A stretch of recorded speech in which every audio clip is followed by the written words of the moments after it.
Well, good morning, good morning, good morning. This is day 2 of our Authentic Challenge, Authenticity in Action, and I welcome you live here with me and on stream as well. You are here for another day of talking about authenticity and how you can be authentic more in your life. Today's focus is on authenticity in the workplace. And I'd like those of you that are on the call with me to put in the chat box on a scale of 1 to 10, how authentic are you at work? And if you work on your own or work and no longer working or whatever your situation is, maybe when you were working or maybe in your current environment, how authentic, what score would you give yourself? And then why did you give yourself that score? Linda's going to share that information to us very shortly. And I'm happy to announce to you that as far as our gift from yesterday, every one of you participated. So every one of you who was here yesterday live with us will receive a copy of my ebook, 10 Steps to Authenticity. And that will be sent to you later on today or tomorrow by Linda. So you can look forward to that. But today and tomorrow is going to be a little different. Today and tomorrow, we have one gift that will go to one person, and there is a monetary value to the gift. So you definitely want to participate and share your thoughts, and also write something in the online on our Facebook page, so that the winner for tomorrow that we announce tomorrow will be the person who did the highest engagement. So that's your open invitation to be as engaged as possible. So I see no one has made a decision of the score of 1 to 10. What is your score for how authentic you feel you are or have been? Linda said 8. Oh, Linda said 8. Maybe I'm in the wrong place here. My bad. Let me change my screen. That's not unusual. You know, it's usually operator error. So that happens in my world a lot. So there we go. I'm being authentic about it and telling you the truth, true story. So authenticity. So today we're talking about workplace, in the workplace. First of all, before we go there, what reflections or comments do you have from yesterday? What's some of the feedback that you have from what you gained yesterday, what you thought about since then, what you're thinking about it today? Would anyone like to share, please? I see some smiling faces. What's the thoughts behind the smiles? Yes, go ahead, Kenya, please. So I thought the exercise was very interesting. I practiced it a few times to the point of literally laughing. Got different sounds, right? As I'm trying at different times. And I even asked my fiance to join me, right? So I said, come and practice this gibberish with me. And so he said, gibberish, like, I said, exactly. But yeah, it was very, very interesting. So I plan to practice it some more today because I want to have my sister and my niece practice it with me. So I know they'll get a kick out of it. So what was the reaction when you and your fiance did it together? Did that bring some unity with you? I know it gave laughter. What else happened? Actually, he was like, you on your own with that one. He did it that one time and was like, oh yeah. He said, I like to communicate. That's not gonna work. Well, he missed the major message. Maybe as you continue with it, he'll understand. Maybe, but and that's part of the issue, because so many of us get on this straight linear path, and that's not saying that's a bad path, but don't leave out the creative side of yourself. Absolutely. Authenticity of who you are. Yeah. Yeah. And by the way, if you're watching on live stream and you'd like to join us here live with the call, go to authenticvoicechallenge.com. authenticvoicechallenge.com, and you can register and you can be right here with us, participating with us. So anyone else like to share what your thoughts were from yesterday? Any feedback? Okay, you're a little shy so far. Let me warm you up a little bit. So I see that some of the responses are in the chat box. One person said that when they worked, I think that was Dell Wambo, when you worked, you were a 7. You want to share a little bit about that? And what is it now? You're not working. I know you're the, Dell is a long-term, she's my mentee, and she's been with me for like 5 years, and she now has a garden that is to die for. that she has in Missouri, where she's visiting with me right now, but she lives in Missouri. And we've been talking about her wonderful, beautiful garden and what life was like when she was working. And mind you, she just graduated from grad school with a degree, and she just got married. So share a little bit, Del, since you didn't get a chance to share yesterday. Okay, so where do I start to share with? Share a little bit about why you gave yourself a 7 in terms of when you were working. You said when you were working, it was a 7. 7 was 7. Okay, maybe it wasn't you. On a scale of 1 to that was that was Minister Norman. My bad. that was me. Had too many Nias in the room. So hold on. Yeah, I need to change that again, don't I? Yeah. So why did you give it Okay. a 7, Minister Norm? I said because I was always adapting to different personalities, and I was always adapting to the many hats that I had to wear. Yes. I brought myself, but always adapted to connect or even exercise authority over the new personnel that came in. So I had my character, my reputation was already there, but I never wanted it to be so solid that it was unapproachable or inflexible or just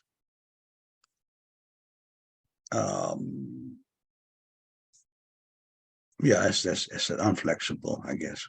Yeah.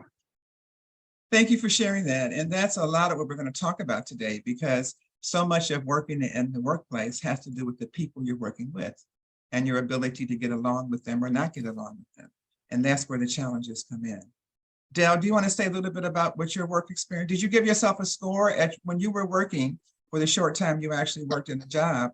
How, on a scale of 1 to 10, how authentic were you or could you be in the workplace? What was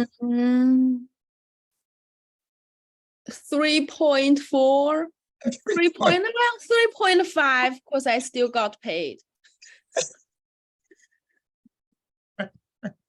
I think that's a very authentic answer. And tell us why you gave it 3.5.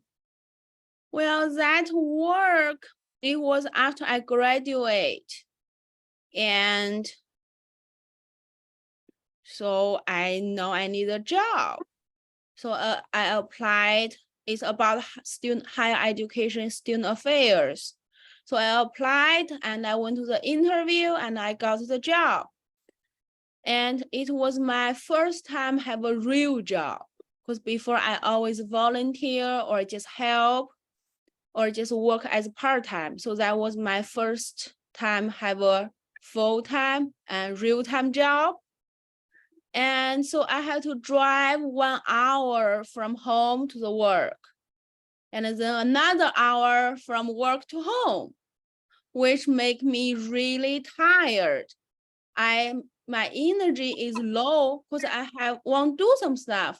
I want to exercise. I want to start a garden. I want to take care of the house, but I'm so tired on like 2 hours on the road. And also I gain weight because when I'm driving, I sit there. When I'm at work, I sit there. I barely have exercise to take care of my body. So I gained 20 pounds in a year. And also when I went to work, it just feels like I'm on autopilot. Every day is the same. Like today, I know like tomorrow, nothing new gonna happen. I drive to work and drive back home. And tomorrow I drive to work, sitting in that little cubicle office all day and then drive home. So it feels like at the very end of my work, I just feel I'm going to a jail. I'm sitting in a jail.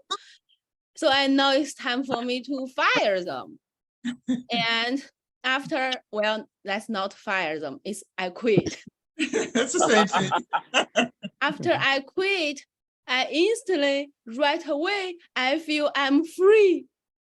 And I start to exercise. I start to eat healthy. I start have a conversation with my husband. it really feels different, and I'm really taking care of myself rather than go to work. Also when I'm at work, I feel I'm falling to a black hole, which is like the more I work, the more money I want. And then I want a promotion. Then I want to work more. I want to get like a fancy title. But like we talked about yesterday with Dr. Linda, like those can be taken away. Like the company can like close up, the title can take away. Yeah. Very, very well said, my dear. Such Makes wisdom. sense. It makes a lot of sense. Okay. And, you know, and I think many people who are much older than you that recognize that when they were in their 20s, wish they had the freedom and the courage to do what you did at a very early age. Because that was, I mean, I know there were circumstances around why that happened and why you did it, but it's just the wisdom that you have of that is it's very, very good. And it'll serve you very well. And so I think many of us feel that way. I remember when I first started working, I said that I can't do this routine same thing every day. This is not me. And I kind of dropped out too and found other ways to do it. But a lot of people don't do that. And we're going to talk about that today because that really is part of the crux of authenticity. And it's part of the crux of what's happening in the work environment now. Because research says that only about 35% of the employees across the board internationally are actually engaged at work, which means that 65% of the people are just coming for the paycheck. It's like that black hole that Dell talked about. They got in the black hole. Now they got to go to work. You know, in your 20s, you generally get stuck because you get babies and you get mortgages, which means that you got money issues. You've got to make money all life. You know, every week, every day, you have to be concerned about when's the next dollar coming. You got babies to feed. You got a mortgage to pay. So when you take that route, which is the route that society, excuse me, that's the route that society puts you on, then you're kind of stuck. So you're very wise to start later. Now, I remember when I was around that age, and I didn't have children, and so I didn't get caught up in that, thank goodness. And I had a lot of my parents' friends who talked about waiting till your 30s till you get married and have children, and I clearly understand it now. They didn't explain why, but they knew intuitively from their experiences that it's better to wait. And we understand that now more. We're going to talk about that. And we're going to talk today about the personalities at work and what is driving your personality and how you can make a difference by understanding that and seeing where you can make some modifications. So let me see. Any other comments from yesterday that anyone would like to share? Okay, well, in our authenticity program, we use a lot of different tools, a lot of assessment tools and other ways and conversations and a lot of reflection and talking and sharing group-wise, individual-wise to really take you into yourself, to really give you opportunities to understand the inner voice that lives within you, the way other people perceive you, your outer voice, and your expressive voice, how you express yourself in the world. I'm going to explain more about those voices tomorrow. But today we are going to talk about your authentic voice. When I did research, it's been about 3 years now, I did some research to ask people, what are your greatest challenges, frustrations, and fears when it relates to authenticity? And hands down, the #1 challenge that I received across the board, whether it was fears, challenges, or frustrations, was being free to say what's on your mind. I think all of us shy away sometimes from saying what we really think and believe, what we really feel, because we're afraid of being ostracized. We're afraid someone may not understand. And when it comes to the workplace, we really get scared because we're scared that what we say may impact the people we're working with and therefore impact our salaries and impact our job. When I had my speaker bureau, I met so many people who came to me and said, Norma, I lost myself at work because I had to be who they wanted me to be. I had to say what they wanted me to say. I could not be myself. So businesses now have a real challenge for how do they get employees more engaged? When you're engaged in something, you know, the word engaged, you look it up, the first thing you're going to get is when you're engaged, like Kenya said to her fiance, which is an engagement that implies a lot of interaction. It implies understanding each other. It is also says not being afraid to say, hey, baby, I can't do the exercise. I don't like that. It doesn't fit for me. And her saying, okay, that's okay. And not having an argument about it or trying to convince someone, but respecting the opinion, respecting that voice. And what's happening a lot is that our voices are either not being respected or we're not getting a chance to share our voice. So today's exercise is going to help you look a little bit more at your voice and the foundation of your voice in terms of what your style is, who you are as far as your voice, and how you can respect your voice and the voice of others. So we're going to start this exercise. I'm going to share my screen, and you're going to pull out a piece of paper. Those of you that are on the live stream also are invited to do the exercise. And you can pull out a sheet of paper, and we're going to put on your paper what I have on the screen right now. You're going to put let me put this slideshow up here. You're going to put a crossbar, we call it, and on the top of the on the top you're going to put the word formal, and on the bottom you're going to put the word informal, and on the left you're going to put the word dominant, and on the right you're going to put the word easygoing.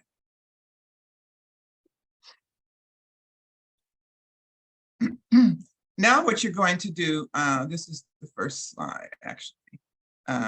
Okay, now what you're going to do is you're going to decide for yourself, are you more formal or are you more informal? Think about that for a minute. And what you're going to do, you're going to put a mark on this vertical line for where you see yourself as more formal or informal. You cannot put the mark in the middle. It has to go either above the line or below the line. Are you more formal or more formal? And what's the degree? Are you real formal?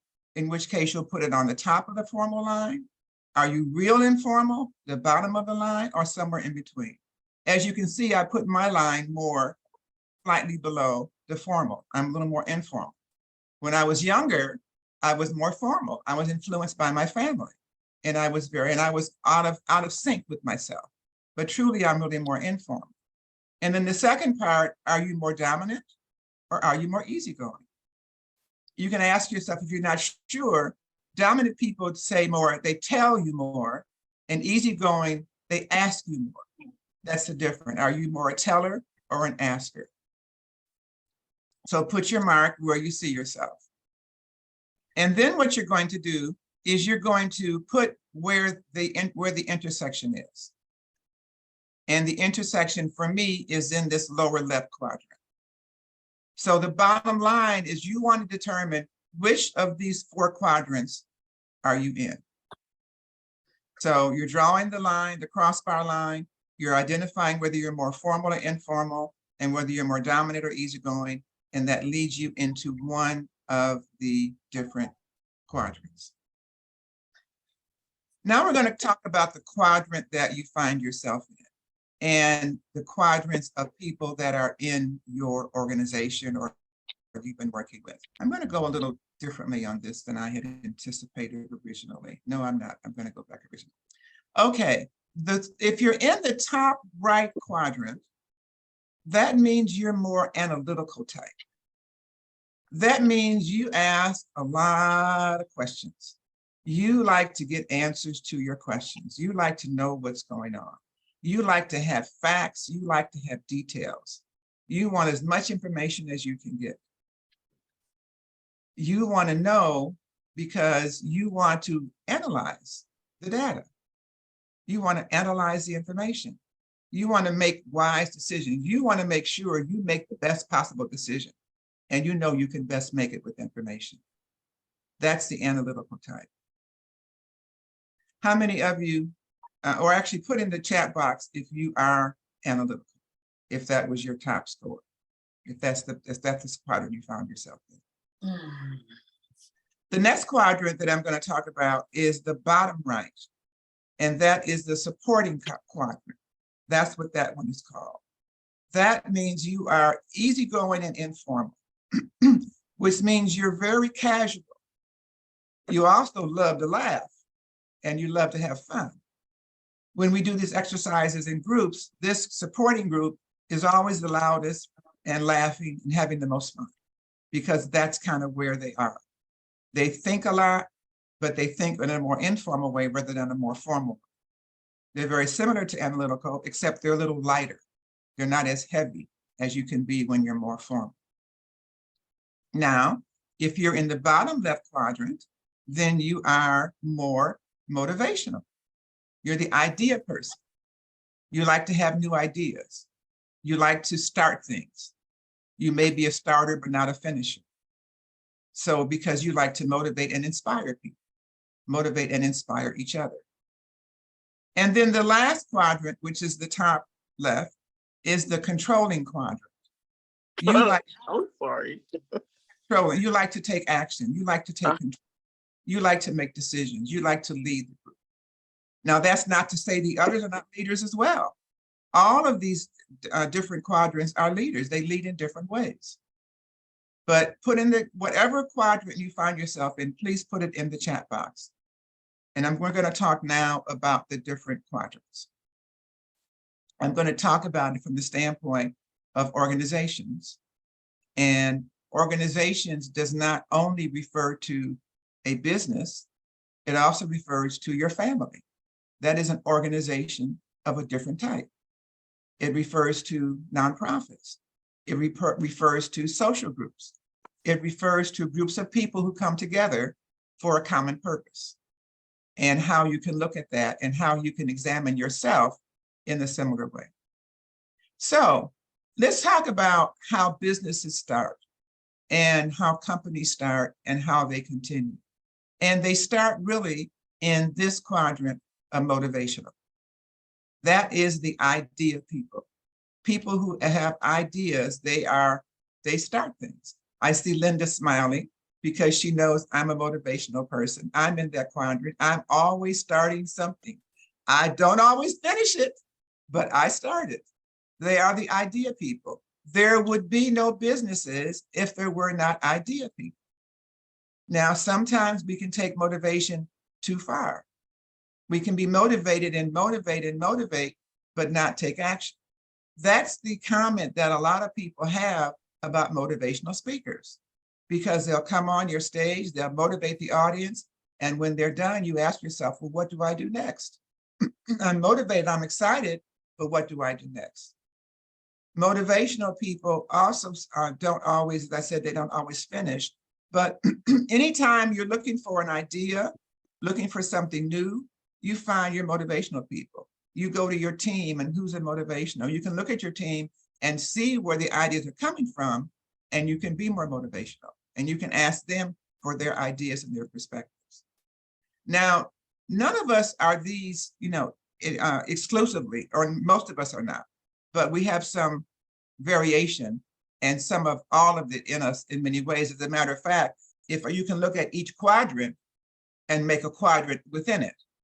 So you have controlling motivational people, you have analytical people who are motivational, you have supporting people that are motivational, and you have those that are highly motivational, and that's pretty much all they do. That's true of every quadrant.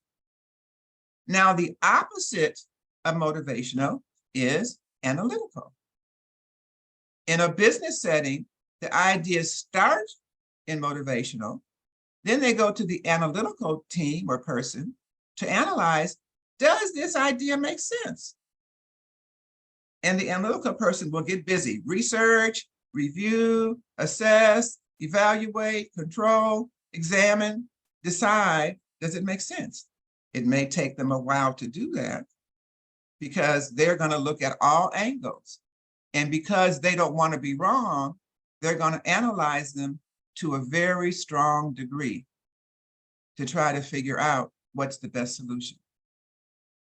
To give you an example, as I mentioned, I'm very motivational, and Linda, who has been with me for 22 years now, is very analytical.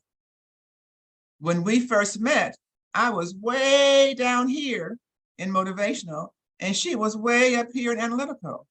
And slowly but surely, we got closer to each other. Now, we're not like matched exactly, but we've come to the point that we understand we need each other. I need the ideas for her to analyze, and I need her feedback for the analytical side to know, does my idea make sense? Sometimes she drives me crazy with her analysis, but I've learned to be patient because I respect her and I need her, and I recognize that. And sometimes my exuberance drives her crazy, but she's learned to respect it and appreciate that. And so we have a wonderful working relationship. It took time for us to do that and to build that and to recognize our pros and cons. But we recognized that we had a purpose of being together and working together towards this authenticity program. And therefore, we were both willing, we both respected each other enough and were willing to modify ourselves and listen and take breaks from time to time and continue the relationship so that it now has come to the point that we have a phenomenally well-respected relationship that gets things done. And we know how to work with each other. Linda unmuted, she must want to say something. Linda, I do. Please do. And I'm jumping ahead because you haven't gotten to supporting. And I totally agree with what you're saying about the motivational and the analytical. And sometimes I say that Norma and I are the yin and yang. She comes up with the ideas and I come up with the implementation of the ideas. But going through this quadrant, and I know that you'll get to it, but I'm totally supporting, both in personal and professional, but I'm also analytical. And I noticed, you know, also jumping ahead, that Rico said that he's all for. So I'm sure you'll address people who are schizophrenic or whatever you call it when, you know, you go across the lines, because I know that you can't be just in a box. So I'll just throw that back at you. But I just had to say something about my supporting because it's so strong. Well, the strength of that and the analytical perspective of that is that you're very easygoing. The bottom line is you're both on the right side. And so what they have in common is the easygoing. So you're not that formal. So, you know, when you wear your clothes, you like clothes that are, you're not, if you were a man, you wouldn't be wearing a tie every day. And you're not, you know, in the East, you wouldn't be wearing stockings every day, as more formal people would do, or wearing a suit every day. You're more casual in your approach and how you live life and how you dress and the different aspects of yourself. And we'll come back on that a little bit more if you want to share some more. So we'll go over to the controlling side now. So now we're on the total formal side.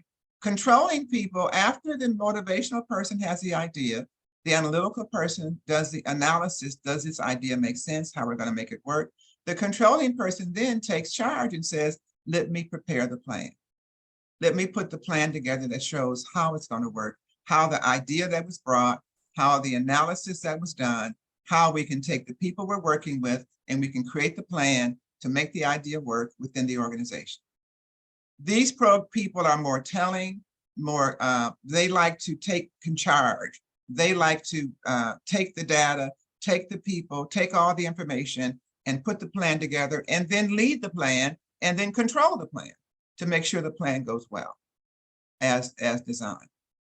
And then from there, it goes to the fourth quadrant, which is the supporting quadrant. And the supporting quadrant basically are the people who will get the job done. They're the ones, you give them the assignment. And I know that, as Linda says, she's supporting. If I give Linda an assignment, I know it's going to be done. You know, she has sent me several emails. Well, this is how far I am. Well, this is what needs to be done. And this is where I am, I'm done. Because she'll report to me, she's easygoing. She does it in her own style, in her own way, but she's very supporting. And you need all four. If you have a family or an organization that is strictly motivational, you have ideas all the time, but you may never get past the ideas. If you have a person who frustrates you and you're motivational, chances are they're very analytical, because just like controlling and supporting are opposite, you have opposite energies, because a motivational is neither formal nor easygoing. So they're opposites. And likewise, the analytical is neither dominant nor informal. So they're opposites. And so there's challenges there. But in an organization, for more engagement is first understanding the flow that this has. Now, this is just one of many exercises that we use to help you understand yourself, both as in a personal and professional relationship and in perspective. So where are you? Are you more analytical, motivational, controlling, or supporting? When you were in your job, who were part of your team members? Were you the same? Were you different? How true do you see yourself as the style that I explained to you, whether motivational, analytical, controlling, or supporting? Can you see how this relates to your home life? And is your wife, your spouse, your fiance, your best friends, are they the same or different? Life is more interesting when you have variety. Businesses function best when people are in a position that relates to their style. So an analytical person is not going to do well in a motivational role. A motivational person will not do as well in an analytical role because it's contrary to what their nature is. Part of the authenticity with the workplace or with everything in life is to put yourself in an environment that's aligned with who you are. Surround yourself with people who respect who you are. There's a saying that I use a lot about being around people who celebrate you and not those who just tolerate you. When there's lack of engagement in an organization, it's largely because people are only tolerating each other, but they're not aligned. This is also really important too, these types of exercises when employers are hiring people. You know, retention is a big issue within organizations.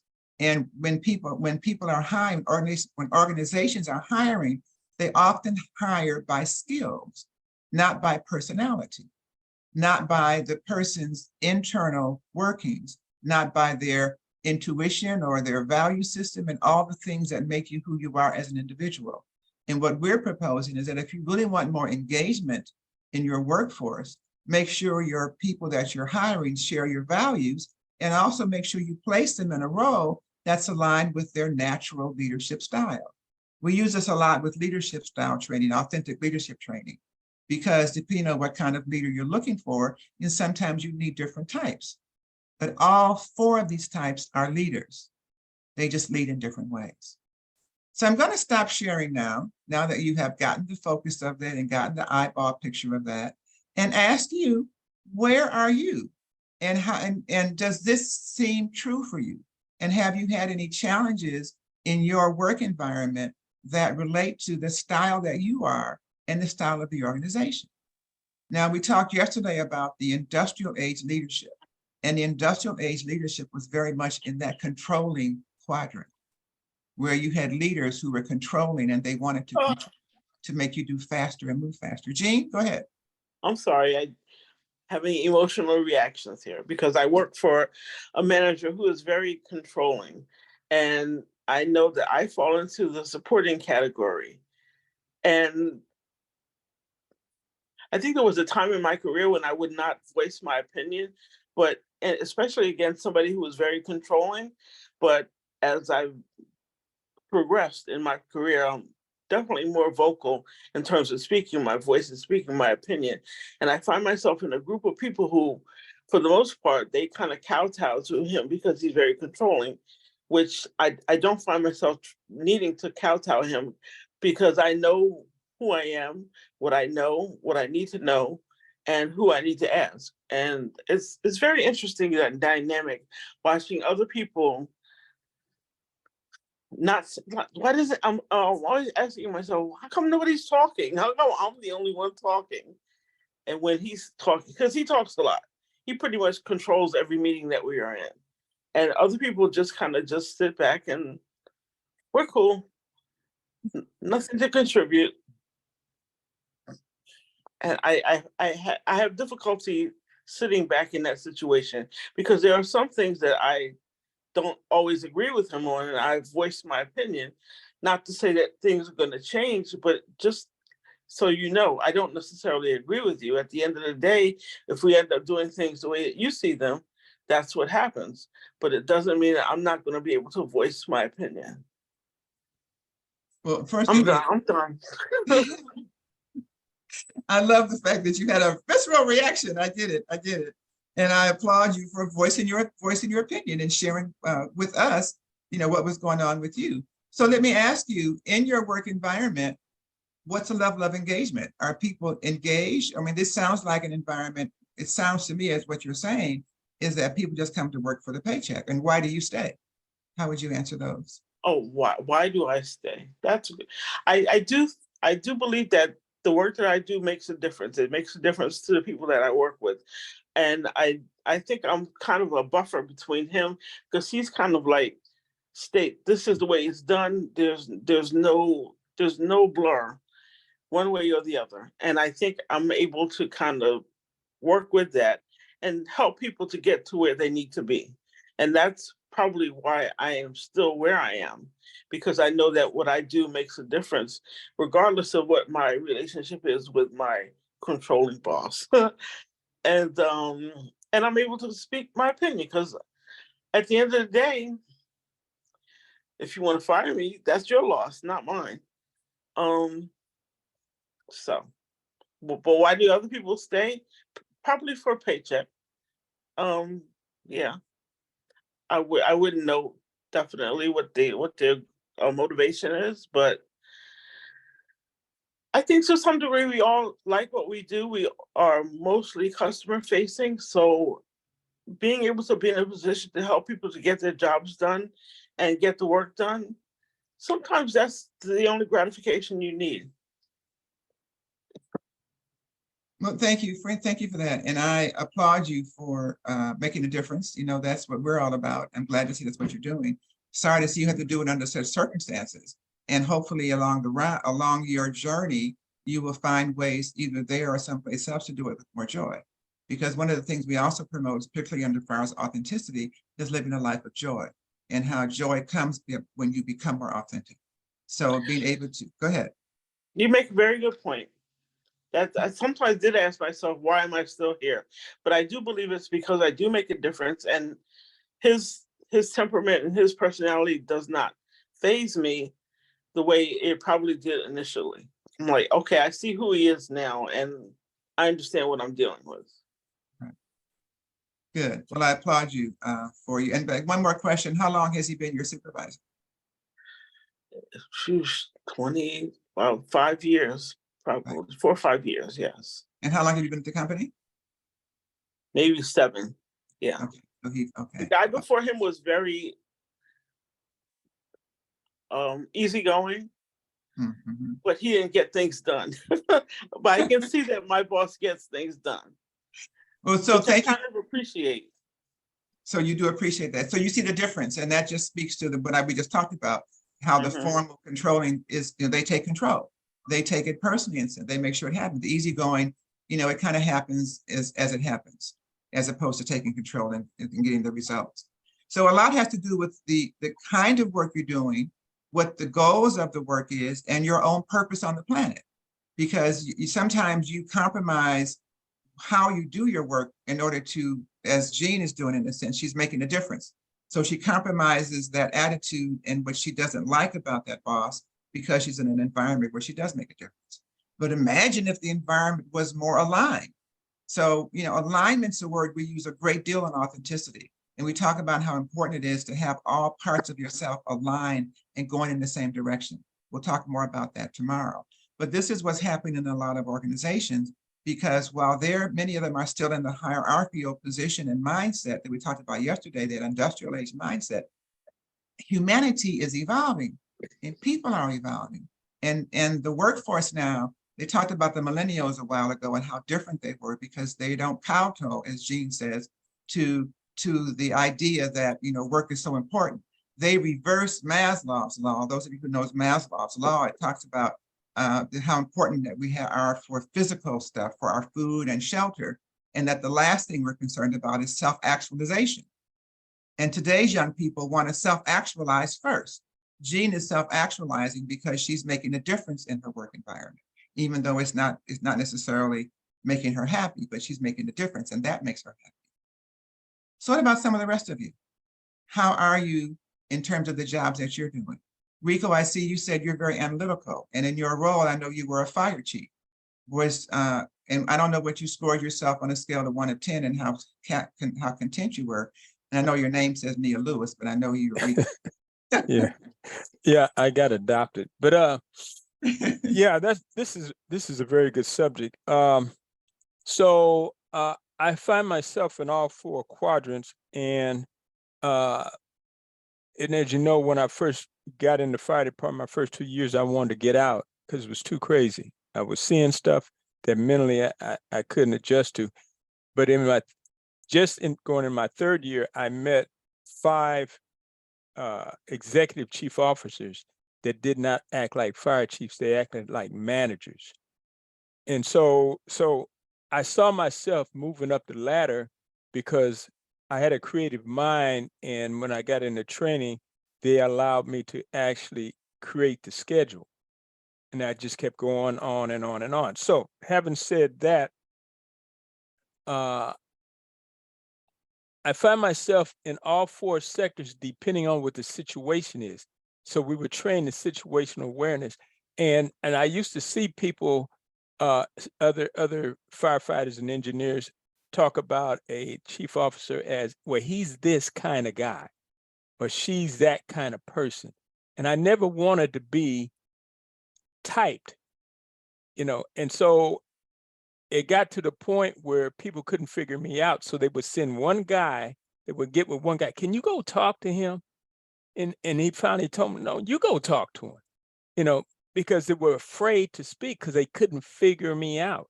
So the reason they couldn't figure me out is because I was creative and inclusive. They thought I was more like controlling, but I really wasn't. I'm trying to get them home in one piece, because you got to get trained better, got to do your job. And I want to include you in our decisions.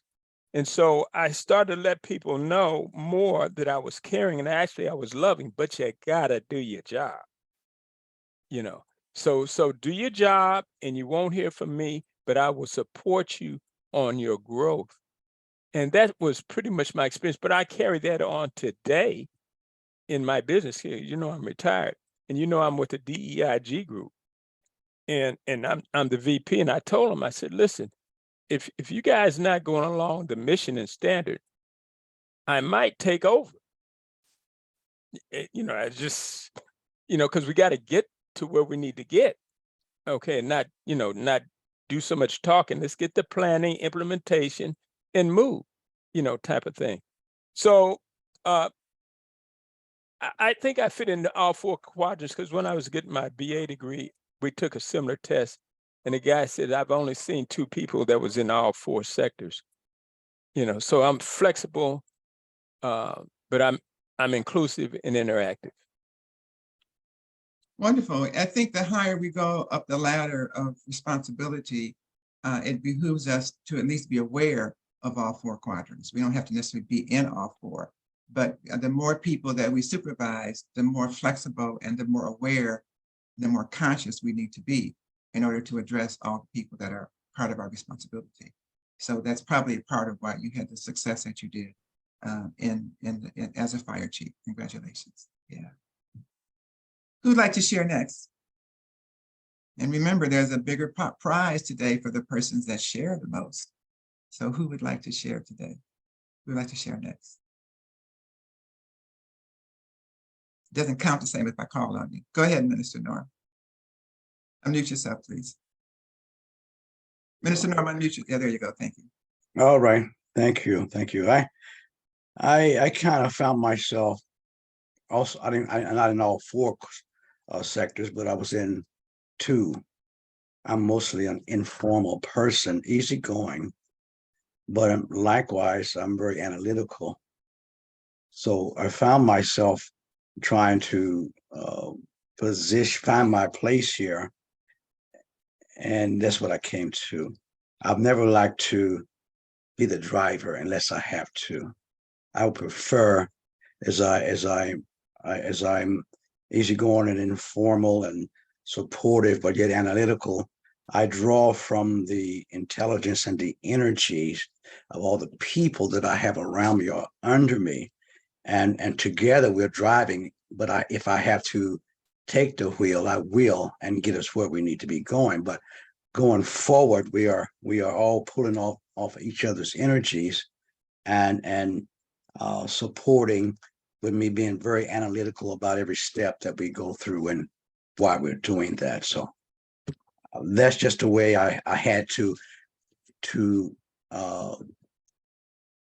be as I was working in this nonprofit. And if you're ever been in nonprofits, you wear so many hats, and you're driven, and they bring something new in, and you got to figure out what it is and make it work. And so I was always very flexible, very adaptive, and very and I guess inclusive is a good word for that. But we kept the wheels greased and moving forward, and that was my role.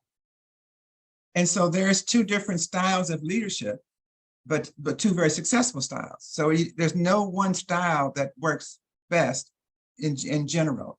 It depends on the person, it depends on the business, it depends on the environment.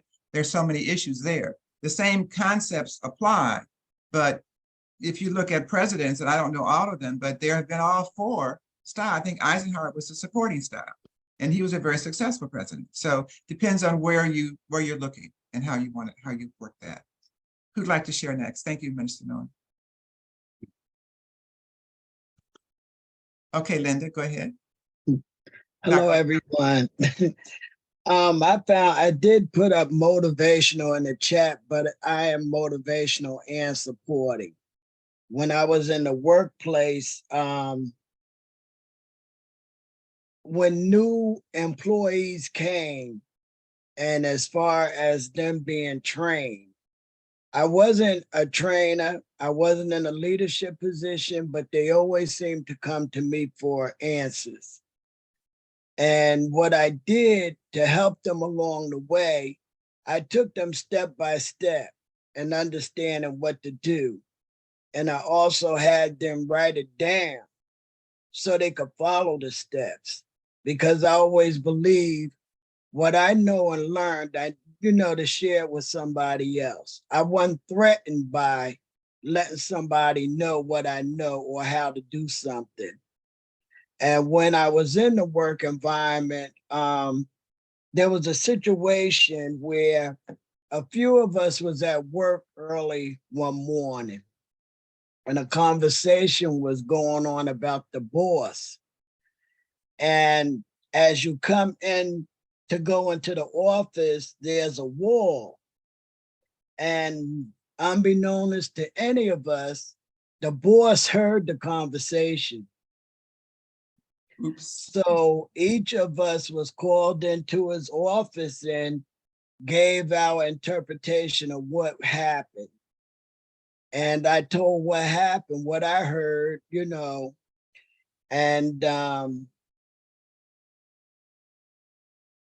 I didn't know at the time, but one of the females got fired. And I had to tell the truth.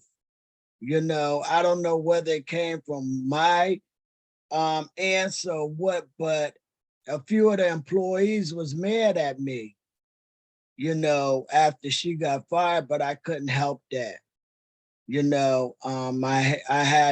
was always the one on the job to keep conflict down, to help people understand each other's position and what they thought and how they felt.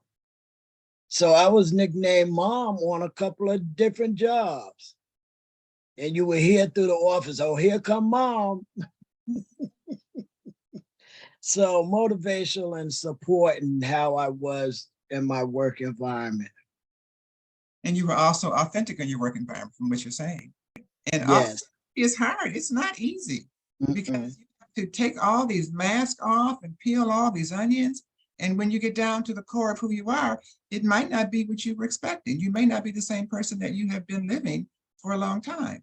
But it takes a commitment, because you have all these forces trying to move you in a different direction, trying to move you to their agenda, to their purpose. So part of authenticity from an individual perspective is being clear on your purpose, being really clear as you can on why you're here on the planet, and aligning yourself with jobs whose values are aligned with your purpose. We get tripped up when we pick jobs based on money alone without thinking about who we are, without thinking about our personality style. Whether we're more, if you're a motivational person in an analytical role, you're not going to be happy. You might get a paycheck, but you might also get really sick in the process. Because what happens, and as I've been researching things and looking at life, and we talk about this a lot in our programs, is that if your mind is not aligned with what is happening in your life, because life comes from the mind. Everything comes from the mind. And if the mind is not being properly nurtured and being in its right alignment, then it reacts. And it reacts into things that are called cancer and other things that are not healthy for you. So for those of you who are young, particularly, recognizing this is really important, because you got a lot of years. When you're 30 years old, or at Dell's young age in the 20s, you don't really know what it looks like to go forward in life, because it's just a blank wall. It's a blind spot. It's this shield over that you can't see. But the older you get, you begin to be able to predict. You begin to be able to know what's up. So take it from your elders, your godparents, if you will, the people who've been there, how important it is to align yourself with work that's aligned with who you are. I remember when I directed Head Start programs, where they had a management training with UCLA. And in the management training, it confused me, like a lot of things I've done in my life, because what they were teaching was contrary from my internal beliefs. And the teaching at that time was very hierarchical. And that teaching said that if you have employees in your Head Start program that are not doing the job right, make them do it right. Just get them some training and make them do it. And my philosophy is, you should be in the job that you're doing, you should be aligned with who you are. So if you love the organization, but you're in the wrong position, I'd rather take your love of the organization and put it somewhere where it's going to be valuable to us. I don't think I need to try to change you. Why should you spend your life trying to be something that you're not? Okay, if you are not an analytical person, why should you be doing analytical work? You're going to make yourself make it work. That's what you hear. Write a business plan and make it work. Go do it. Just tear down walls, make it work. My role is more, let me listen. Let me listen to what my energy, my inner self is saying to me. We'll talk about this more tomorrow. Let me listen to what my voice is saying to me. Let me listen to where I'm getting my wisdom from. And let that guide me more than you telling me, I got to push through and get yourself sick, make it happen. Write your business plan and make it happen. So I just finished writing my business plan for my business. And this is after I've been doing it for like 10, 15 years. I don't even know how long it's been. Because when I started it, I don't know where it's going. I just know that I have this great desire to make a difference. And I'm being led by some kind of inner voice that's guiding me in that direction. I can't tell the voice where to go. It's telling me. I'm the servant. So let me just follow what the guide I'm getting. Let me pull the resources. Let me use my analytical skills to get some knowledge. Let me use my controlling skills to make it work, to figure out the plan. Let me use my supporting skills to find the people that can help me support it. But don't let me stop being motivational, because that's who I am. Don't kill my ideas, because that's how I fuel myself. Don't kill my next, because I haven't finished the first one. I can find someone to finish it. You'll be a problem solver, but don't not respect and celebrate who you are. Recognize who you are. And what we do in our authenticity program, what we promote is find out who you are. You don't learn it in school. They don't teach you. The bullies in the field will try to teach you in the playground. They'll tell you who you are and who you're not. But they're just reflecting what they learned in their homes and from their parents, but they don't know themselves either. You have a lot going on now with bullying and helping people to not be bullied. You got a lot of adult bullies who don't realize they're bullying, and it's not really helping anything. And we have a whole society now that's becoming more bullying in more ways, which is one of the reasons why I do authenticity and why I encourage you to do the same. Because change doesn't happen on its own. Change happens when we seek to make change, and we're successful in doing that. And you have the tools to do that if you just look inside yourself. The tools are there. And if you just be yourself, don't try to spend your time trying to be somebody else. Find someone on your team. My team has grown significantly now. And when I need an analytical answer, I'll call Linda sometimes to say, I have this idea. I just need to talk it out. Just hold the phone and listen for a little while, and let's see where it goes. And she'll have some analytical perspective at some point. I might not like it, but it's what I'm asking for because I can't see it. because my motivational side, my motivational mind, my motivational thoughts are what lead me. We're on the same purpose, we're on the same journey, but we do it differently. We do it differently. So what about you? How are you doing differently? And one of the things that we suggest in our authenticity process is that to be more authentic is a process of tweaking one thing at a time. What's one thing you can tweak from our conversation yesterday and our conversation today that will help you be more authentic? Tweaking is a small thing. You know, one day I'm driving home. I've been working at home for a long time, and I'm driving home and I'm realizing it's rush hour and it's taking 5 lights for me to go 1 block. And my motivational self is not that patient, not without prior planning. And I realize, you know, I'm getting frustrated with this 5 lights for 1 block. This is going to take me 2 hours to get home. But home is right turns and left turns away. And if I just explore, which I love to do, and make a right turn and then a left turn and just keep a very scenic way and a very exploratory path, I'm going to get home, and I'm going to get home faster, and I'm going to feel better. And I don't like to get frustrated because it's hard for me to get back to my natural, authentic self. So what do you need to do to tweak one thing to help you move closer to your authentic self? That's your homework, to think about what thing can you tweak? And I encourage you to go to the website, the Facebook page. Linda, put the Facebook page in the chat box, please. To go to the Facebook page and write what you're going to tweak and why you made that decision. Because I have to decide who wins the gift for today. The gift for today is a 6-month enrollment into our Authenticity, Amplify Your Authenticity Club. It's a membership club. It's charged at $37 a month. So it's a $220 value. And to redeem that, you're going to schedule a call with me if you're the winner. And you can either choose to have the 6-month, or you can apply that amount to one of our other programs, whichever you choose. And we have lots of programs to choose from. So you might want to post 2 or 3 times, because a lot of it's going to be based on the posting, since almost all of you did speak up today. So are there any last questions that I can answer for you before we end our call today? So I challenge you to put your authenticity in action and write something on the Facebook page. What are you going to tweet? Dr. Linda?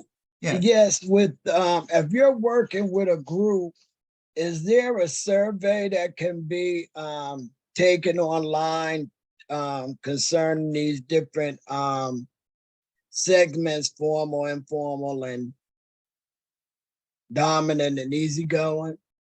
There's none that I'm aware of. I'm not saying that there are not any there. I've learned about this over 10 years ago in a training class that I took. But I would say, Dr. Linda, that you've learned sufficient now that you could probably lead that yourself, and you could lead the dialogue about it. And you can learn as you lead it, because you'll know more than they do when you lead it. So you can do that. It reminds me, I need to look at it again at the multiple intelligence survey. Okay, well, the multiple intelligence is a different survey. Yeah. It's a different one. It's a different one that we use. But this stream is being streamed, and you can go back to the Facebook page and you can watch it again. It'll be there as soon as you probably get off of the call, and you can watch it again and use that as your foundation for building on it for your group. Okay, thank you. And you can also post a line and win the gift for today, or for tomorrow's a double gift. It'll be a $444 value. So today or tomorrow, and then you can schedule a one-on-one with me and we can go further with it. So I want to see you guys competing for those 2 gifts that you can use. If you don't take the gift itself, you can use it as payment towards one of our other programs that I know some of you have expressed interest in. So there's an invitation for you. Any other last minute questions? Then we're going to go out today on the music, and I will see you tomorrow for our last day, 9 o'clock Pacific time. I look forward to seeing you then. I gotta live my life in a way that brings joy to my spirit, celebrates who I am, explores my divinity, being true to myself, helps me peel back the layers to reveal my true identity and unfold